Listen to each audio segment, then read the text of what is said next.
Tea தாங்க ஒரு tea கொடுப்பா.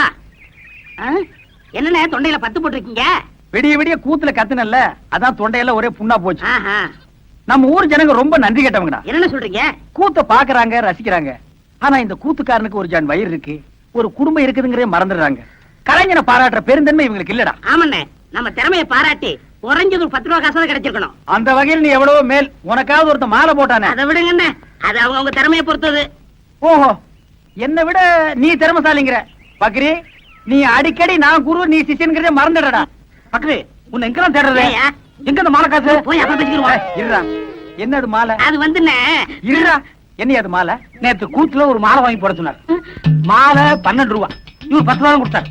மீதி 2 ரூபா கொடுக்கணும்ல? கொடுக்கணும். ஓ, கதை அப்படி போகுதா? ஐயா, அந்த 2 ரூபா நான் தரேன், நீங்க போங்க. சார், இதுதான் திறமையா? அண்ணே. பதறாத, உன்னை ஒண்ணும் செய்ய மாட்டேன். எப்படி உனக்கு இந்த குறுக்கு ஐடியா எல்லாம் வருது? அதுக்கெல்லாம் கிட்னி என்ன வேணும். கிட்னியோப்பா? எனக்கு வெறும் கூத்து மட்டும் தான் தெரியுது. நீ என்னென்னமோ கத்து வச்சிருக்க. வெறும் கூத்த நம்பினா புண்ணியம் இல்லண்ணே. அதை ஏற கட்டிட்டு வாங்க சினிமாவில் போய் சேர்ந்துருவோம். சினிமாவில் சேர்றதா? அப்பா, பொன்னி ராணி மீனாட்சி எல்லாம் வண்டி கட்டிட்டு சினிமாக்கு போறாங்க. நானும் போயிட்டு வரட்டா? சரி போ.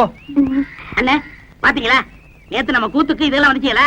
நீ சினிமாட உடனே வண்டி கட்டி போகுதுங்க. எல்லாம் சினிமா மோகம்னே. சினிமாவில் சேர்ந்தா சீக்கிரம் முன்னுக்கு வந்துடலாம். முன்னுக்கு வர்றது இருக்கட்டும்டா. நம்மள யாரா சினிமாவில் சேர்த்துக்குவா? என்ன இப்படி சொல்லிவிட்டீங்க? நம்மளுக்கு என்ன ஆட தெரியாதா, பாட தெரியாதா, அறிவு இல்லையா, அழகு இல்லையா? இந்த கடைசியில சொன்னையே அதுதான் கொஞ்சம் இடிக்குது. எது இந்த அழகா? அது வச்சுக்கலாம். Download ShareChat.